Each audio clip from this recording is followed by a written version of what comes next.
limiting beliefs and conditionings of society, of my parents, of religion, to dictate how I was showing up in the world. And I recognized that my highest self was not going to have that. I recognized it was my duty to step forth and to begin building something inspiring for people. Welcome to the Alchemist Lounge. What if you could hang out with high-performing executives, entrepreneurs, and leaders? Ask them about how psychedelics have impacted their self-improvement journeys. Then take an insight or two to guide your own growth. Each week, Alex Atwood takes an in-depth look at how psychedelics can increase fulfillment, solve personal problems affecting your career, and help you gain the success you seek.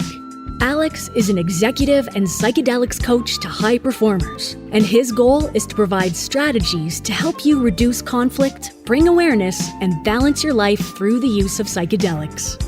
Now, here's Alex. Everyone, welcome to another episode and a very special episode of the Alchemist Lounge. And today, I am so excited to be joined here by Lauren Leola, who is a Tantrika, and I'm intrigued to learn more about exactly what that title has to it. But assuming it's a Tantra expert, she's been working in this field for over a decade, and she's helped countless people explore their sexuality and their relationships with themselves and with others. So we'll be discussing how couples can cultivate healthy relationships, whether sex takes up too much of our conscious minds, and some fascinating insights into the essence of Tantra. So settle in and enjoy this very intimate episode, and welcome to the show. Thank you so much for having me. It's such an honor to be here and to share my perspective on what it means to live expansively and to create alchemy and transformation. And I'm so excited to see where this conversation takes us and what impact it ripples out into the world. I love that. What a beautiful way to start. So I love the title Tantrika, and I've never heard that before. So can you tell me a little bit about what a Tantrika does? Yeah. So I think that the first thing to start with is, what is the definition of Tantra? Because a Tantrika, one would assume, is someone who practices and facilitates Tantra. And the word Tantra is a Sanskrit word. Sanskrit is an ancient language of India in which a lot of the Hindu texts were written, and as well as the Tantric text. And Tan directly translates to expand, and Tra directly translates to liberate. So Tantra would then be the path to liberation and expansion. And that's a very broad definition at the end of the day, like to expand and to liberate. And as we were talking about a little bit before the call started, like that can look different for every person, and every person's like lifestyle and the way that they move through the world can look very differently under that definition. So at the very baseline, my work involves helping people get in touch with what lifestyle is going to support them to live the most expansively and the greatest level of liberation. And to me, another foundational piece of Tantra is recognizing that there's a spiritual world and there's a physical world and there's an energy that connects them, and that is sexual energy. It's life force. It's procreative. And my role is helping people understand that energy, how powerful it is. Because when you consider that this is the energy that literally created you, it created me, it created everyone listening, it created every plant, animal, being on the planet, you start to see that your relationship to that energy is the foundation of your existence, likely, right? And so when you heal your relationship to that energy, you can create massive expansion and liberation in your life. And so a foundation piece of my work is helping people recognize, like, wow, our society perpetuates a lot of fear and stigma and shame around this energy that is our most powerful energy. So that's a little bit about the foundations of what I do and what this work means to me. Yeah. Well, you mentioned liberation. So many of the different ways towards the path of well-being involves like such a great amount of liberation. And in our current culture, there's a lot of shame and possibly repression. And, sex itself, I see it as a way to almost to escape in a lot of ways. And you mentioned shame. Like, what do you think are the causes of shame around sexuality? There are lots. And it's my belief that everyone has some level of like sexual trauma that they're carrying, regardless of if you had an acute traumatic event such as sexual assault or, something like that. Because our sex education is purely based on fear, or that was my experience at least. And I think that that's the majority experience. When you go to sex ed, it's like, you're going to get chlamydia and die. That's the joke from Mean Girls, but that's like what it feels like. I remember in my middle school class, they had us like take out a piece of clear packing tape, and they put that packing tape on someone's arm and then ripped it off. And it's covered with all the skin residue, oils. And then they put it on the next person, and then the next person, and then the next person. And then they held up the piece of tape after everyone in the room had stuck it to their body. And they're saying, like, this is your pussy when you are having sex with people. You're picking up all of this stuff from all of these people and using it as a way to say, like, look how dirty this piece of tape is, And that's just one example. But we have our sex education at school. We have our parents who are often doing their best, but are not quite hitting the mark, that are also instilling fear and shame and they don't even know the potential of being sexually empowered. Then you have religion. It's just like, there's so much there. Yeah, that's right. It's coming at us from all sides, right? Inevitably happens when something's repressed. When you tell someone, hey, don't think about this and don't talk about this, usually that's all they can think and talk about. And so then what happens is sex takes up a lot of space in people's minds. And as beautiful as it is, and I say it's extremely beautiful, and as you said, it's the birthing of all life in some form or another, right? And yet it's the most repressed part. And so you approach sexuality in such a conscious and intentional way. And I'm really curious, like, what brought that about? What led you here? So I went on my own journey of healing and reclaiming this. And that came from growing up. I grew up in the Midwest in like a smallish town, conservative values, lots of fear around the body, showing the body, being embodied, sharing even emotions, being vulnerable, being intimate in any way that was challenging for my parents or anyone around me. And that led to a lot of blockage, a lot of contraction, and a lot of confusion. And my solution to that confusion was to go out and explore and to try to find the answers, because I certainly wasn't getting them from anyone in any authority position in my life. So in that way, I put myself in some really dangerous situations sexually and had sexual assault and, a lot of not purely consensual experiences. And I was really hurting. So in my early 20s, when I started my spiritual journey, it was beautiful to think about mindfulness and to get curious about what was happening in my head. And what I realized was that there was a lot of limit and there was a lot of shame and guilt. And the path that I found that really took me into that and fully holistically worked with that energy, because a lot of these like lineages and mindfulness practices and gurus, like they're still even afraid to touch sexuality, Tantra to me and sacred sexuality and shamanic sexuality actually had the courage to touch that and to go there. And I loved it. I like felt like reading the first books in this space, it was like, oh my God, like I finally feel seen in a way. And so I started using the practices, worked on myself, worked on healing that. And then people around me started to notice transformation. And I began just like very shyly sharing what I had learned. And it felt like a very exponential curve that then suddenly I was launching a podcast and working in the space professionally. And it's been such a joy. Yeah. Well, there's absolutely like a lot of illumination that I would say really needs to happen around Tantra, because it's in the vernacular. It's something that the layman knows, has heard of Tantra, and it's usually something that you picture happening, in some sort of retreat somewhere where a lot of people have some strange technique that they're somehow employing on other people. So it has a very vague and sort of a mysterious way about it, right? And the way you've just described it to me sounds a lot like people's psychedelic explorations and journeys, right? I mean, as you're growing up, another piece that was stigmatized was psychedelics. And it was kind of lumped into the Just Say No campaigns of the, 1970s and 80s.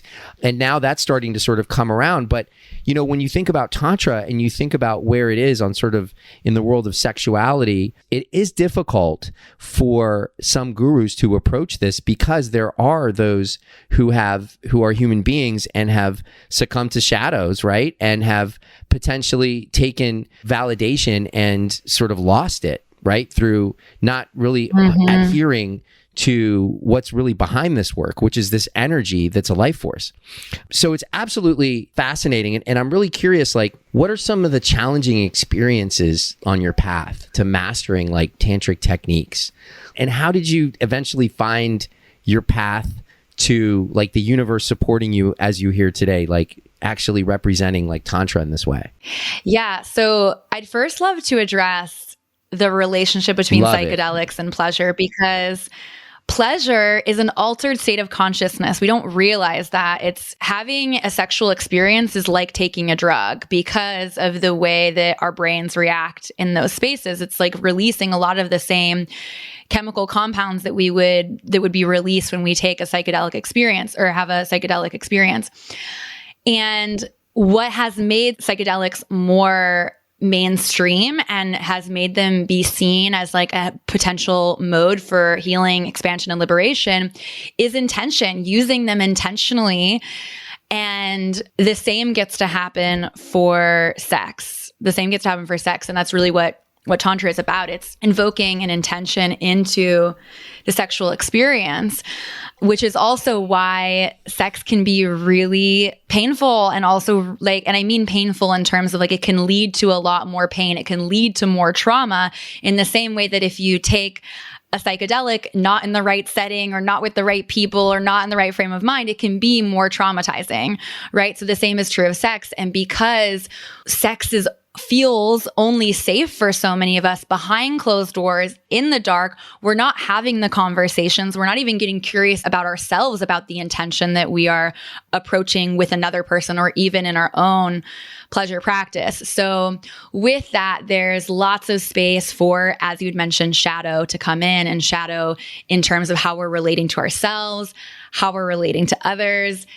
And coming to terms with the pieces of shadow that you may witness in yourself can be really hard. It's not necessarily a fun journey to literally call yourself out, especially when you notice that you're operating in the world in a way that doesn't feel in integrity with how you normally would, or in regards to your highest self.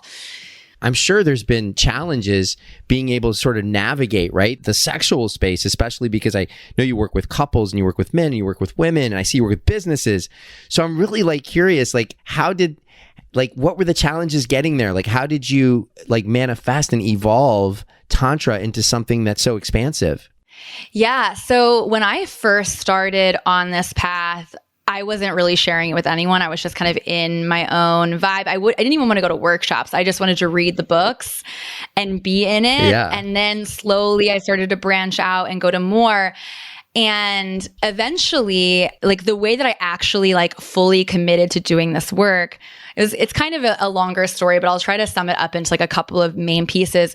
But one was that I had a friend who was having a hard time, and I offered to do body work on him, and he had a transformational experience, and it was just for fun. We were just hanging out, and he ended up having a really insane breakthrough around his inner child, and was crying about being abandoned as a child. And this is just I'm just working with his body, really. The body is holding this trauma in. And he was the one that told me, you need to do this professionally. The world needs this work. And I was a big no. I had so much shame. He goes afterwards, he says to me, I want to pay you what I pay my therapist because of the transformation that you created for me in these couple hours. I did not go to hang out with him under any like assumption that anything would happen or that he would be paying me for anything. It was very spontaneous and in the moment. And after he paid me, I was like, is this sex work? Am I a sex worker now? And then I had to deal with like all of the shame in like, I just helped this person. So I'm like dealing with all of my shame and guilt and fear around like, what does it even mean to be a sex worker? And at this point I'm like, cool, I'm a sex worker and the definition of sex work gets to change. It gets to evolve. And it's not something that like I'm out screaming from the rooftops that I do or am. But also I'm working with sexual energy, but sexual energy and sex work can be healing. It can be love. It can be transformation. And that's, you know, a whole different piece that we get to explore. Yeah. And it's so personal. I mean, sex is, let's face it, it's a very personal experience, right? And to be able to take, and it's a very powerful experience, right? So to be able to take that and then have the opportunity to look it right in the face, right? When you had to deal with, am I a sex worker? And what does that mean? Is that, I would say that's still extremely stigmatized, right? Yeah. We get to define what it means. We get to define what everything means. That's why we get to create language and define language all the time, right? So that is just so extremely powerful. I really commend you for this. And how long have you been in this work exclusively? Yeah. So that experience was almost 4 years ago. And it was, so he's saying, do this professionally. And I'm like, no. He then asked me, can we do another session? And I'm like, I don't do sessions. I don't know what you're talking about, you know, completely just bypassing the entire experience. And eventually we went through the process a couple more times. He's a very successful person. And he was kind of the perfect person to coach me into working in this space. And it started as like referrals only. And then I started branching out more and more. And then after about a year, I launched the podcast and then things, because what ended up happening was I saw how much transformation was available for people and how powerful this work is. Yeah. I noticed that I was being selfish. I was being selfish by not looking at my shadows here. I was allowing the limiting beliefs and conditionings of society, of my parents, of religion to dictate how I was showing up in the world. And I recognized that my highest self was not going to have that. I recognized it was my duty to step forth and to begin building something inspiring for people. Wow. Talk about alchemy. I mean, you created it and the universe came to support it. And the actions you took in terms of putting this podcast together allow for a voice for it. Like if I'm in any sort of curiosity around this, I can listen to your podcast and take it out of that dark shadow and put it into the light. I'm curious about something. So there's a paradigm, they call it a new paradigm, but it's been around for a long time. It's non-monogamy, like relationships that are based in polyamory, right? Yeah. So I'm just curious, what are your thoughts on the new paradigm? Like, can these alternate like lifestyles, can they benefit relationships from a tantric perspective? Yeah. What it comes down to in this regard is intention, which again is one of the foundational pieces. So I believe that monogamy can be incredibly expansive, and I believe that polyamory and everything in between can also be equally expansive. What it comes down to, in my opinion, is what is your intention for pursuing any particular relating style. So for example, monogamy can be very expansive if your intention is the desire to experience freedom and to experience growth by focusing your attention and committing to one person and one container and going really deep with that. However, monogamy can also be very fear-based and contractive and not expansive when it's approached from the intention of, I'm afraid that if we open the container in any way, then my partner will find someone else and fall in love with them, or it's going to create all this tension. You know, that would be a fear-based intention for exploring monogamy. On the flip side of this scenario, you have polyamory. Expansive intention could be, wow, I have this gorgeous, beautiful life force energy, and I see the potential of like sharing it with the world. And I want to be able to experience that with as many people as possible to see what can come forth for me in terms of growth. However, fear-based would maybe look like, I don't want to commit to someone because commitment and going deep is very scary and intimate and vulnerable, etc. So it can look so many different ways. And at the end of the day, it comes down to intention. What I've decided in my partnership is that our relationship doesn't need to be defined by relational structure. Our relationship structure can move with us and can change season to season based on what feels most expansive for both of us in the moment. So there's been periods with more of a monogamy or monogamish sort of lean, and there's some that are more open, and we just kind of are in constant communication around that. To me, having those conversations is actually what's super expansive, because you start to get curious and you start to do that shadow work around, where am I projecting my past trauma, other relationships, my education into the moment of now. I love that.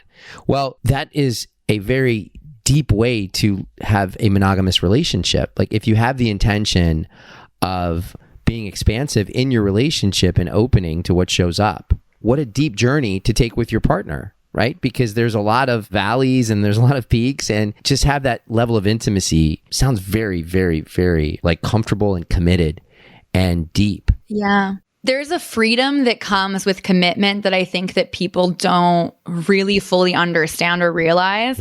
Committing to one person like frees up so much of your energy and time, and that's the liberation piece of Tantra. Whereas in poly, there's a different kind of freedom that means I can share this energy with lots of people. Yeah.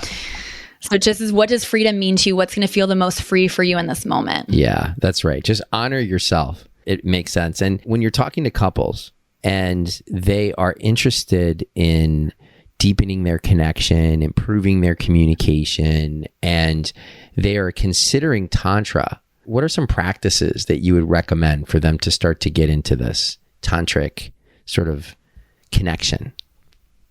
Yeah. I think the first thing is really setting aside time. I recommend a Tantra date night, which I have episodes on my podcast all about that, and also a little article about how to kind of create the space to do that and to honor one another in it. To me, like, people feel resistant often to planning intimacy because they feel that it just needs to be spontaneous and like that's the way that sex should be. And I also want to be clear, Tantra date night doesn't necessarily mean that it's sex. It could also be, just connecting intimately and feeling into one another. However, when we are invoking the masculine energy of structure and plan by setting aside 4 hours a week or 4 hours once a month or whatever increment of time feels best, I recommend once a week. That's what I do. But once a month might be a good place to start. When you are invoking that masculine structure into the space, that actually creates a lot more space for spontaneity and surrender and more feminine flow energy, because you just created the space and the time for it. Another thing that I recommend for couples is to have conversations around what is working, what isn't working sexually. Every time after you finish having a sexual experience, talk about what you liked, talk about what you didn't like. What are your takeaways? For a Tantra date night, especially at the beginning, I recommend talking about things like desires, fears, and boundaries. And that's a space to communicate, like, what are you wanting from this experience? Like, are there any pieces that are feeling resistant or afraid of exploring an edge or a deeper desire? And what are your boundaries? What are your non-negotiables? Again, Tantra is really about being present. So oftentimes when we're having a sexual experience, we're in our head so much thinking like, does she like this? Yeah, you can't be present if your mind is reeling and spinning. And so these sorts of conversations allow us to surrender and to be more spontaneous because we don't have so many questions going. We know we've had the conversation around it already. And that doesn't mean that we can't have more conversation during the experience. It's actually the opposite, but that's just something to touch on. And I recommend having some of those conversations before even beginning the sexual experience. Pleasure is an altered state of consciousness. So when you've already activated those hormones, you're already in a different state and you might make different decisions. You might not feel as strong in your boundaries, things like that. Yeah. I have two more questions that are burning. I'm just going to go to what I was going to make my last question, but you just built a perfect bridge to it. And I want to hear about orgasmic meditation. And I want to hear about this journey. On our interview sheet, you mentioned a psychedelic journey through orgasm and orgasmic meditation. So can you tell me and listeners, what is that experience? Yeah, absolutely. I want to acknowledge that there is a school of orgasmic meditation. It's called Amming. I'm not familiar with the school besides like I haven't taken part in the school. It's not a part of my practice necessarily. There's like specific techniques that they teach, and that's not really a part of me or my work. But I like to say that like the closest I feel to God is like on the brink of orgasm and playing with that bridge, which might be referred to as like an edging practice. And this is also kind of related to sex magic in a way. So my suggestion for people that are interested in playing with meeting the divine sexually would be to work with getting really in touch with your sexual energy within you and play with staying in that space of pleasure. So many of us get to the pleasure space and we're just like, I'm just going to go for it. I'm going to get my orgasm. I'm going to get my release. And then it's done. It's done so fast that energy, if you look at it in terms of energetics in the body, this is deeply related to the Kundalini chakra system. So for a lot of us, that energy is at the base of our spine in our genital region. And basically, we're having a peak orgasm where that energy just basically exits out our lower chakras. But when we're working with the expanding our orgasmic potential, whether it be going for a more full body orgasm or a cosmic orgasm or a heartgasm, what we're doing is we're actually guiding that energy up our chakra system, up and through our bodies. And we do that with intention. We do that with breath. And it starts to become a more natural process. In the beginning, it can feel like a little bit too structured. Like I have to think about this. I've got to move this energy. Is it working? I don't know. But there's lots of practices out there that we can't go into all of them on this show, but just being conscious of that energy, using breath and practicing edging are things I would recommend. I was part of a men's group just last year, and there were some of the men in the group that were withholding orgasm for, I think one was up to 2 years. Wow. And and he just had unbounded energy. It was very interesting, and it was very difficult. I didn't want to go down that path. That seems to be not the path for me. Here's the last question, because it intrigued me so much. So I see that you offer your services to women and men and couples and businesses. So how can Tantra practices impact a business environment? Yeah, I want to go into this. Is it okay if I say one quick thing to kind of wrap up something that you had said? Do we have time? Go for it. Yeah. Jump in. So when it comes to wasting quote unquote sexual energy, because like that's kind of the foundation of the practice of withholding orgasm or non-ejaculating. And there's so many different perspectives on this and opinions on this. And I'm just going to share mine briefly. Take it or leave it. If it's for you, great. If it's not, not. So my perspective of this energy is that it is regenerative, right? Like it's like every day we're getting more of this energy. It's alive within us. Another great way to think about it is like money as a frequency. So it's something that we have the potential to like tap into. And just because it's regenerative doesn't mean that we necessarily want to like just not intentionally spray our energy everywhere, having like crazy orgasms every day and like ejaculating all over the place. Because you can also orgasm without ejaculation, by the way, which is a whole other story. Yeah. But let's look at this energy like it's like regenerative energy. So we're getting, if you're a male, it's not like you'll have an orgasm and a release and you can release again the next day, right? Let's use it as an analogy, like you're getting $1 million in your bank account every day. That doesn't mean that like just because you have $1 million in your bank account every day that you're just going to go waste that money on like crap you don't need, right? You're going to invest it. And so that's how I feel is the most expansive way to relate to this energy is like, how can I invest this energy? What is my intention for this energy? And that again is related to sex magic, which is kind of a whole other conversation. I'll briefly say, based on the law of attraction, when you're thinking, feeling, and doing things that bring you to a high vibration, you're attracting more of that. Mm-hmm. And when do you feel the most pleasure and amazing and goodness? When you're in the state of orgasm.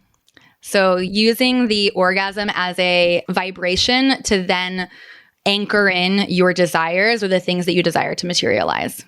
Wow. You just brought in the alchemic side of this by bringing in the universe support. Now, the final question, because we do have founders and business owners and people who are going to be listening to this and thinking, how does this apply to my business? Because that's really tricky territory. You don't want to go to your HR department and say, hey, I think I'm going to have a tantric workshop. Or do you? I'd love to hear about that. I have not done a corporate tantric workshop. I have done like separate group experiences with like entrepreneurs, and a lot of like, for all of my group experiences, not all of them, but for the most part, aside from like the very basic 101 Tantra workshops that I might do at a yoga studio, I screen everyone that comes in, and I'm looking for people that have contribution to the world and have the ability to make impact. So a lot of my group containers are filled with people that are in that same intention and vibration. But how does this touch our businesses and our lives? As we kind of tying the full circle here, this is the energy that is the foundation of your existence. So how can it not touch every part of your being, including your business? Working with Tantra and working with this energy can bring you closer to your purpose because you're moving the energy up and through your body and into those centers that house your soul. And that is the long story short on that piece. Just keep it simple. Beautiful. Wow. That is beautiful. That is beautiful. You've said it all. Do you want another question? Yeah, let's go. No, I mean, this was great. You did a phenomenal job of breaking down Tantra, of like giving really practical applications for Tantra for couples, and attempting to destigmatize sex work and illuminating sex magic, which I had heard of, but I had no idea what it was. And if you think about when you are almost at orgasm, when you're almost there, magic does show up. I mean, that is the essence of life. It's there. And this entire universe is made of magic. And if you just open yourself up to it and create that possibility and that awareness, there it is. So thank you so much. For those that want to find Leola and learn more of her mastery and wisdom around sexuality and Tantra, where do people find you? All of my things are listed under Talk Tantra to Me. That's the name of my podcast. It's also the website, talktantratome.com, Talk Tantra to Me on Instagram. Because we talked about shadow work, I do have a free sexual shadow work workbook if people are interested. And I can send that to you, or like the link if you want to put that in the show notes to make it easier for people to find. But those are the places to find me. Currently hosting retreats. That's my favorite and best way, I think, to get into this work. Yes. But also work with couples one-on-one, virtually, in person, and have events as well here in Austin. Amazing. So if you're in Austin, you're a couple, you're someone interested in this work, Talk Tantra to Me, Leola. She's a master. You have articulated this so amazingly well. Thank you so much for coming on the Alchemist Lounge. You're a true alchemist in the world of Tantra and sexuality. Honored to have you on, and honored to potentially attend one of your retreats. This sounds like something that my partner and I could absolutely benefit from. And we're looking at finding different modalities. So I'm excited about that. And we'll talk about that after the show. Thank you so much for joining us. Thank you so much. Thanks for listening in to the Alchemist Lounge. If you enjoyed this episode and you'd like to help support the podcast, please share it with others, post about it on social media, or leave a rating and review on Apple iTunes. To catch all the latest from Alex Atwood, you can check out his website at alexatwood.co. Thanks again, and we'll catch you next time at the Alchemist Lounge.